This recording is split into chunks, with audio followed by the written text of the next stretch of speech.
Hello વિદ્યાર્થી મિત્રો, મારું નામ સૌરભ ગોયલ છે. આપણે જોઈ રહ્યા હતા લોગોરિધમ. લોગોરિધમની અંદર આપણે 4 લેક્ચર એમસીક્યુ ના કર્યા હતા.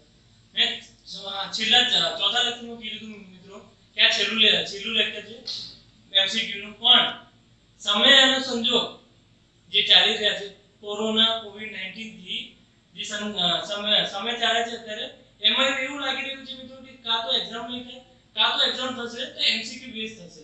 તો આપણે જે 4 લેક્ચર કર્યા છે અત્યારે કન્ડિશન એવી છે કે આપણે બીજા એમસીક્યુ કરવાના એની પ્રેક્ટિસ કરવાની જરૂર પડી છે. તો એના લીધે આપણે ફરીથી એમસીક્યુ ચાલુ કરવા જઈ રહ્યા છીએ મિત્રો. આપણું પાંચમું લેક્ચર છે. 1 થી 2 લેક્ચર બીજા આવશે જેનાથી તમને બીજી પ્રેક્ટિસ કરવા માટે એ થશે. બરાબર મિત્રો, જ્યાં સુધી સંજોગ એવું છે તો એવું લાગે છે કે એમસીક્યુ બેઝ એક્ઝામ થઈ શકે એવું છે. તો આપણે પ્રેક્ટિસ કરીએ એમસીક્યુ જેટલા વધારેથી વધારે એમસીક્યુ ની પ્રેક્ટિસ કરીશું એટલા જ આપણે વધારે ને વધારે માર્ક્સ ગેઇન કરી શકીશું મિત્રો. તો આપણે ચાલુ કરીએ એમસીક્યુ. તમને ખબર જ છે મિત્રો આપણે 34 સુધી એમસીક્યુ કરી ચૂક્યા હતા. હવે આપણે ચાલુ કરીએ 35મું એમસીક્યુ. તો 35મું એમસીક્યુ શું કહે છે? 35મું એમસીક્યુ શું કહે છે મિત્રો કે લોગોરિધમ હેવિંગ બેઝ 10 આર કોલ્ડ. જે લોગોરિધમનું બેઝ 10 છે એને શું કહેવામાં આવે છે? તો આપણને ખબર છે મિત્રો એને કહેવામાં આવે છે કોમન લોગોરિધમ. રાઈટ મિત્રો? તો આનો આન્સર હતો. સેકન્ડ ક્વેશ્ચન છે, સેકન્ડ એટલે આજના લેક્ચરનું સેકન્ડ અને અત્યાર સુધીનો 36મો ક્વેશ્ચન. એ ટાઈપ ઓફ લોગોરિધમ કેટલા ટાઈપના લોગોરિધમ છે? તો આપણે જોઈ ચૂક્યા છે ટાઈપ ઓફ લોગોરિધમમાં બે પ્રકારના લોગોરિધમ છે, કોમન લોગોરિધમ, નેચરલ લોગોરિધમ. રાઈટ મિત્રો? તો કે આન્સર શું આવશે? 2. નેક્સ્ટ જોઈએ મિત્રો ક્વેશ્ચન 37, આજનું ત્રીજો question. The logarithm having base e are called. તો બેઝ e હોય તો આપણામાં જેમ આમાં કીધું બે લોગોરિધમ છે, બે ટાઈપના લોગોરિધમ છે, નેચરલ લોગોરિધમ અને કોમન લોગોરિધમ. કોમન એટલે તેનો બેઝ 10 હોય, નેચરલ જેનો બેઝ e હોય. બરાબર મિત્રો? તો આ શું કહે છે? લોગોરિધમ having base e are called.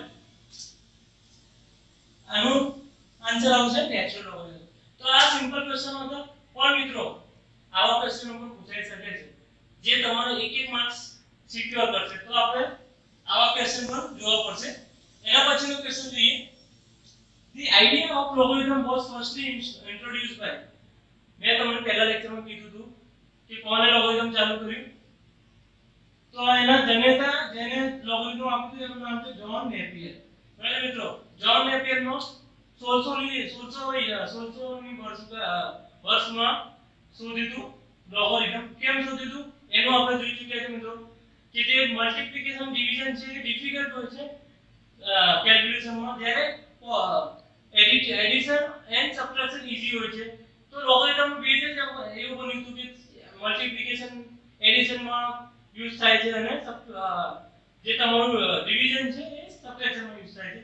તો આ બેઝ જ આવી રીતે લોગરિધમ. એના પછીનો ક્વેશ્ચન જોઈએ, આજનો પાંચમો ક્વેશ્ચન મિત્રો અને અત્યાર સુધીનો આપણો 39મો ક્વેશ્ચન છે. તો ક્વેશ્ચન જોઈએ, condition of logarithm function log n base a. તો શું છે કન્ડિશન લોગરિધમ ની?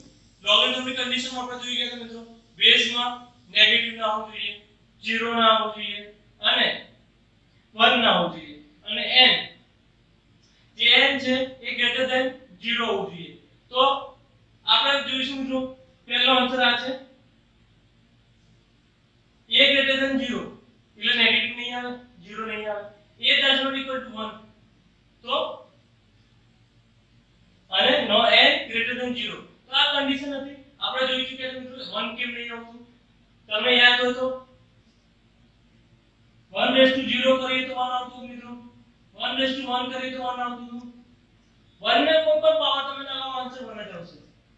1 raised to 4 કરો મિત્રો તો 1 આવશે. 1 raised to infinity પણ કરો તો પણ 1 આવે છે આન્સર.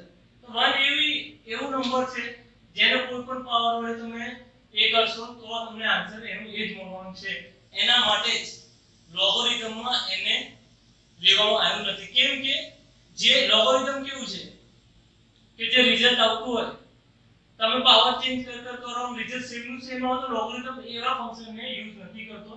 એના માટે જ લોગરિધમમાં 1 નથી આવતું. બરાબર મિત્રો? નેક્સ્ટ ક્વેશ્ચન જોઈએ. આજનો છઠ્ઠો ક્વેશ્ચન અને આ ટોટલ અત્યાર સુધીનો 40મો ક્વેશ્ચન છે કે log cos θ log sec θ હોય તો શું આન્સર આવશે? બરાબર મિત્રો, આપણને ખબર છે sec θ હોય sec θ તો 1 cos θ, જે મિત્રોને વધારે ખબર ના પડતી હોય cos sec tan θ cot θ માં ટ્રિગ્નોમેટ્રિક ફંક્શનનો ખબર ના પડતી હોય મિત્રો, તો જ્યારે આપણે આ લોગરિધમ પૂરું કરીશું એના પછીના જે યુનિટ આવશે એક એમાંથી એક યુનિટ ટ્રિગ્નોમેટ્રી છે ત્યારે આપણે ડિટેલમાં સમજીશું. ત્યાં સુધી એટલું સમજો કે sec θ 1 cos θ થાય છે. અત્યારે આપણને એટલું જરૂરી છે કે sec θ શું થાય તો 1 cos θ થાય છે. તો જોઈએ મિત્રો, log cos θ log sec θ, બરાબર મિત્રો. એ આપણે આજે છે એઝિલી મૂકી દીધું. હવે શું કર્યું, sec θ ને આપણે સિમ્પ્લિફાય કર્યું. sec θ શું થાય તો 1 cos θ થાય છે. તો અહીંયા શું કર્યું મિત્રો, આનું log cos θ નું log cos θ plus as it is sec θ નું શું કર્યું 1 cos θ, બરાબર મિત્રો. હવે અહીંયા આપણી કઈ પ્રોપર્ટી લાગશે તમને યાદ હોય તો મિત્રો, પ્રોપર્ટી એવી હતી log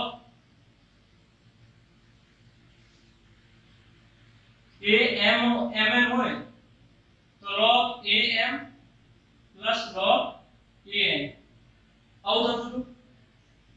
તો આનાથી શું થશે, આવું થશે. આ આપણને આપણી પાસે આટલું છે મિત્રો, આ આવી રીતે બનશે m અને n મલ્ટીપ્લિકેશન આવશે તો એવું શું થશે cos θ * 1 cos θ મલ્ટીપ્લિકેશન માં. હવે તમને ખબર છે cos θ ડિવાઇડ માં cos θ થાય તો કટ થઈ જાય મિત્રો, કટ થઈ જશે તો log નું શું આન્સર મળશે 1. હવે તમને આપણને ખબર છે કે 1 એવી વસ્તુ છે જેના આન્સર ઘણા બધા છે. એના માટે જ log નો ફિક્સ કરવામાં આવ્યું. જ્યારે પણ નંબર 1 આવશે ત્યારે આનો આન્સર 0 જ આવવાનો છે. તો આ એક આપણો રિઝલ્ટ છે મિત્રો. તમે કહી શકો આપણે જ્યારે આપણે રૂલ્સ ઓફ લોગરિધમ ભણ્યા હતા મિત્રો ત્યારે મેં તમને સમજાવ્યું હતું કે અહીં 1 આવશે તો 0 આવશે. એ કેમ આવ્યું છે એનું પણ આપણે ડિટેલમાં સમજીશું કે મિત્રો લેક્ચરમાં. જે મિત્રોને ખબર ના હોય એ મારા પહેલાના લેક્ચર જોઈ શકે, કાં તો લેક્ચરના એન્ડમાં હું એક વિડિયો મૂકી દઈશ તો તમે ત્યાંથી પણ વિડિયો જોઈ શકો. બરાબર મિત્રો, તો આનો આન્સર શું થયું 0 થયું. આના પછીનો એક્ઝામ્પલ જોઈએ મિત્રો, આગળનો ક્વેશ્ચન 7મો અને અત્યાર સુધીનો 41મો ક્વેશ્ચન. બરાબર મિત્રો, ક્વેશ્ચન શું કહે છે કે log x બેઝ 10000 હોય તો -1/4 નું રિઝલ્ટ x ની વેલ્યુમાં શું આવશે. મીન્સ શું કે log x બેઝ 10000 -1/4. બરાબર મિત્રો, તો આનો આન્સર આપણે x નો આન્સર જોઈએ કે x નો આન્સર શું થશે. એના ઓપ્શન આપેલા છે 1/10 1/100 1/1000 અને 1/10000. બરાબર મિત્રો, હવે આપણે જોવાનું છે શું આન્સર થશે. તો પહેલા શું કરીશું, આ જે ટર્મ છે એને એઝ ઇટ ઇઝ મૂકી દઈશું. બરાબર મિત્રો, હવે શું થશે આપણને ખબર છે જ્યારે log નું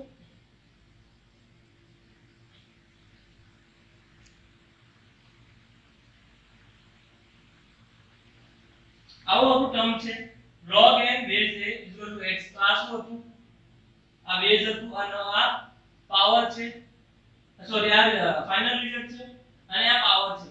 જ્યારે આ વસ્તુને જ્યારે એક્સપોનેન્શિયલ ફોર્મમાં ફેરવીશું ત્યારે શું થશે કે બે એઝ ઇટ ઇઝ હશે. આ આની ઉપર આવી જશે અને આ સામે જતું રહેશે. બરાબર મિત્રો, તો આ આપણે લોગરિધમ ફોર્મમાંથી એક્સપોનેન્શિયલ ફોર્મમાંથી જ્યારે કન્વર્ટ કરીએ તો આવી રીતે થાય છે. આ બધું આપણે ડિટેલમાં જોઈ ચૂક્યા છે મિત્રો, એટલે હું આ રિપીટ નહીં કરું. બરાબર મિત્રો, તો ડાયરેક્ટ જોઈએ અહીંથી શું થયું.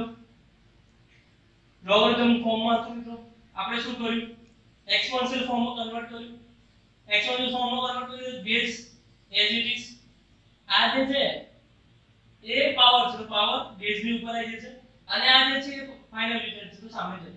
બરાબર મિત્રો, તો અત્યારે આ મળ્યું કે 10000 નું પાવર -1/4 છે x છે.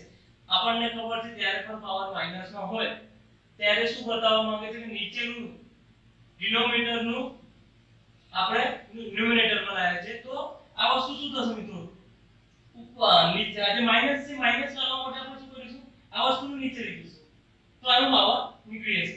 આને ઉપર લઈએ એટલે જ આપણે માઈનસ લઈએ છીએ. તો આ વસ્તુ ધ્યાન રાખજો. શું થશે x = 1/10,000 નું પાવર 1/4 રેઝ ટુ 1/4 બરાબર છે મિત્રો. હવે આપણને ખબર છે 1/2 પાવર ક્યારે આવે, કોઈ પણ અંડરરૂટ હોય મિત્રો એનો પાવર શું ગણાય, આવું હોય યાર રૂટ x હોય, અંડરરૂટ x હોય તો શું ગણાય x 1/2. 1/2 એટલે શું થયું કે રૂટ છે બરાબર મિત્રો. તો અહીં શું થયું 1/4 છે. તો આપણે શું કરીએ, આપણને ડાયરેક્ટ 1/4 નું આન્સર ના ખબર હોય તો શું કરીશું મિત્રો, આને બે પાર્ટ પાડીશું 100 * 100. તો 100 1/2 100 1/2 100 નું આપણા અંડરરૂટ આપણને ખબર છે 10 થાય છે, અને આ બાજુમાં પણ 100 છે તો 10, અહીંથી આન્સર 10 મળશે, અહીંથી આન્સર 10 મળશે. તો 10 * 10 કેટલા મળશે મિત્રો 100. તો 1/100 એનો આન્સર થશે. તો તમે જોશો મિત્રો બી જે ઓપ્શન આપેલું છે એની અંદર 1/100 આન્સર આપેલું છે. તો આપણો આન્સર શું થઈ જશે 1/100 થઈ જશે.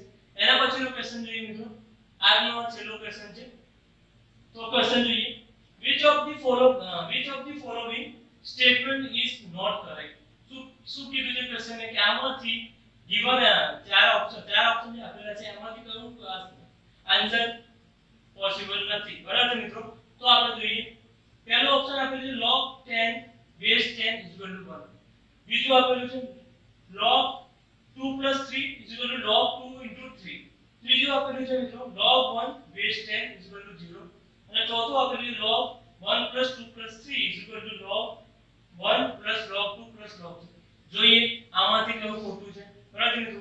તો આપણે એ પહેલો ઓપ્શન લઈએ, log 10 base 10 = 1. હવે આપણને ખબર છે કે log 10 base 10 = 1 જ્યારે આપણે આ વસ્તુ એક્સપોનેન્શિયલ ફોર્મમાં કરીએ જે આ તો શું થાય છે, એમાં નીચેનો બેઝ છે, ઉપરનું ફાઇનલ રિઝલ્ટ છે અને સામે પાવર છે. એક્સપોનેન્શિયલ ફોર્મમાં કરીશું તો શું થશે કે જે પાવર જે બેઝ છે બેઝની ઉપર પાવર આવી જશે અને જે ફાઇનલ રિઝલ્ટ છે એ સામે જતું રહેશે. તો શું થયું 10⁻1 = 10. હવે આપણને ખબર છે 10 નું પાવર 1 હોય તો 10 જ આવવાનું છે. તો આ સાચું છે, આ આન્સર આવશે. નેક્સ્ટ આન્સર આવશે મીન્સ આ પૂછ્યું છે નોટ કરેક્ટ એટલે આન્સર નહીં આવે, સાચું છે એટલું કહી શકીએ આપણે. બીજું log 2 + 3 = log 2 * 3 બરાબર મિત્રો. તમને જોતા એવું થશે કે મલ્ટીપ્લિકેશન એક બાજુ મલ્ટીપ્લિકેશન છે, એક બાજુ એડિશન છે, પણ એ વસ્તુ પણ જોવી પડશે કે બંનેનો આન્સર સેમ થાય છે નહીં બરાબર મિત્રો. તો log 2 + 3 તો 5 થશે. તો log 5 આ બાજુ 2 * 3 તો 2 * 3 6 થશે. તો log 5 does not equal to log 6. તો આ આન્સર નથી આવતું, આ ખોટું છે. તો આનો આન્સર બી આવશે બરાબર મિત્રો.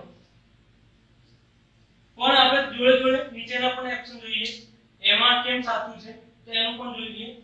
log 1 base 10 = 0 છે બરાબર મિત્રો. જ્યારે આ વસ્તુ આપણે એક્સપોનેન્શિયલ ફોર્મમાં કરીએ તો 10 નો બેઝ 0 હોય, આપણને ખબર છે કોઈ પણ નંબરનું બેઝ એનો એક્સપોનેન્ટ 0 હોય તો આન્સર 1 આવશે, અને કોઈ પણ નંબરનું એક્સપોનેન્ટ તમારું ઇન્ફિનિટી હોય તો આન્સર ઇન્ફિનિટી આવે. અહીંયા આન્સર શું આવશે 1 આવશે.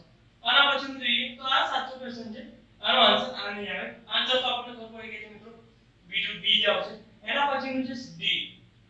ડી માં શું કીધું છે કે log 1 + 2 + 3 = log 1 + log 2 + log 3.